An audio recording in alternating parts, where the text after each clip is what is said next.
নমস্কার, আমি সঞ্চিতা। আমার রান্নাঘরে স্বাগত জানাই। আজকে আমার রেসিপি হচ্ছে ডাল ফ্রাই। ডাল ফ্রাই দুর্দান্ত স্বাদের একটি রেসিপি। রেস্টুরেন্টে গেলে প্রায়শই আমরা ডাল ফ্রাই অর্ডার করে থাকি। রেস্টুরেন্টের মতো একদম সুন্দর টেস্টি ডাল ফ্রাই কীভাবে বাড়িতে বানাবো চলুন দেখে নিই। ডাল ফ্রাই বানানোর জন্য আমি এখানে মুগ মুসুর দুটো ডাল ব্যবহার করছি।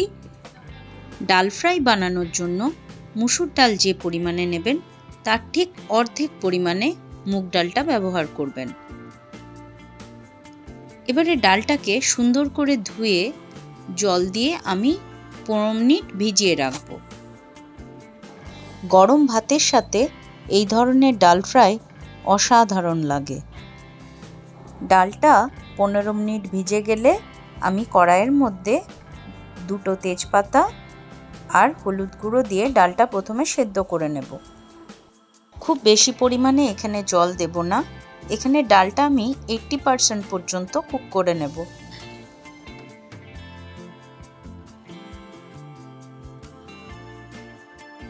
ডালটা ফুটে গেলে ওপরে ফেনাগুলো আমরা ফেলে দেবো।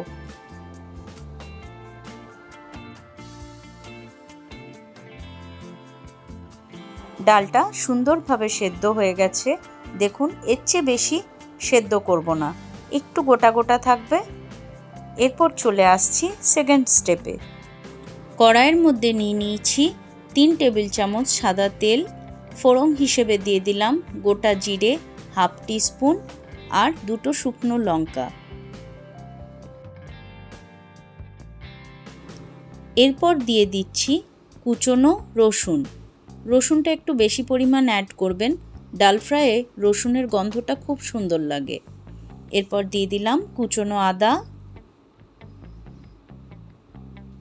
রসুন এবং আদাটা সুন্দর করে ভেজে নিচ্ছি।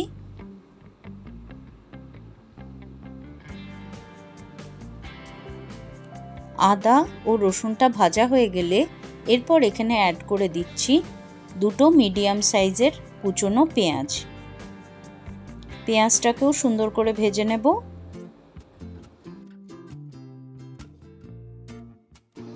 এখানে আমি অ্যাড করে দিচ্ছি পরিমাণ মতো লবণ। পেঁয়াজটাও তাড়াতাড়ি ভাজা হয়ে যাবে। আর ডালে কিন্তু আমরা কোনো প্রকার লবণ অ্যাড করিনি, তাই এখানে আমি পরিমাণ মতো লবণ অ্যাড করে দিলাম। পেঁয়াজটা ভাজা হয়ে গেলে এর মধ্যে দিয়ে দিলাম কালারের জন্য কাশ্মীরি রেড চিলি পাউডার আর দিয়ে দিলাম হাফ টিস্পুন হলুদ গুঁড়ো।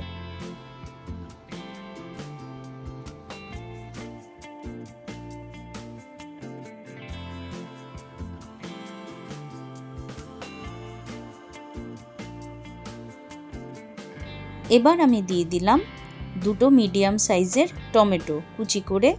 এগুলো সুন্দর করে 3 থেকে 4 মিনিট ভেজে নেব।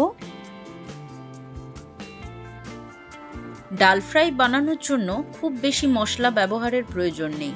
এরকমভাবে বানালে ডাল ফ্রাই ভীষণ টেস্টি হয়। আমার কথা মতো একবার অবশ্যই বাড়িতে ট্রাই করবেন।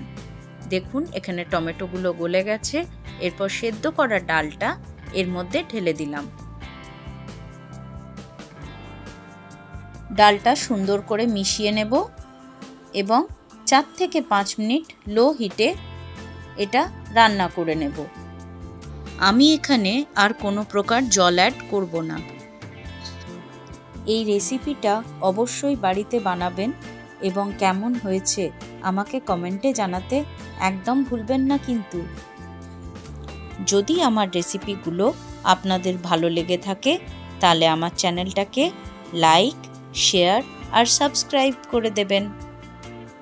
আর আমার নতুন বন্ধুরা বেল আইকনটা প্রেস করে দেবেন। আমি চলে এসেছি ডাল ফ্রাইয়ের একদম লাস্ট স্টেপে। এরপর আমি দিয়ে দিলাম চেরা কাঁচা লঙ্কা আর দিয়ে দিলাম কিছুটা পরিমাণ ধনেপাতা। এখানে আমি দিয়ে দিচ্ছি সামান্য পরিমাণ লেবুর রস। এতে ডাল ফ্রাইয়ের টেস্টটা অসাধারণ হবে। লেবুর রসটা দেওয়ার পর আমরা গ্যাসটা অফ করে দেব আর ডালটাকে ফোটাবো না। এরপর চাপা দিয়ে স্ট্যান্ডিং টাইমে রেখে দেব।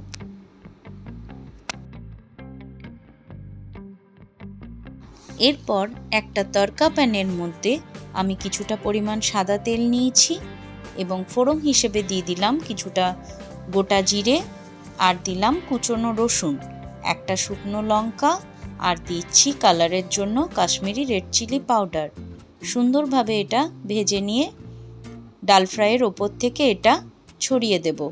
তাতে রেস্টুরেন্টের মতো একটা লুক চলে আসবে আর টেস্টটাও হবে একদম রেস্টুরেন্টের মতো। আশা করি এরকমভাবে আপনারাও বাড়িতে বানিয়ে ফেলতে পারবেন। ওপর থেকে অল্প একটু বাটার দিয়ে গরম গরম সার্ভ করব।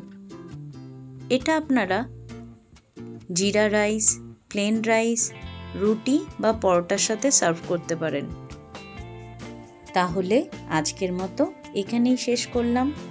যদি আমার রেসিপিটা ভালো লাগে তাহলে লাইক করতে ভুলবেন না কিন্তু। আপনারা ভালো থাকবেন, সুস্থ থাকবেন এবং আনন্দে থাকবেন। দেখা হবে আরও নিত্য নতুন রেসিপি নিয়ে অন্য আরেকটি ভিডিওতে। তাহলে আজকের মতো টাটা।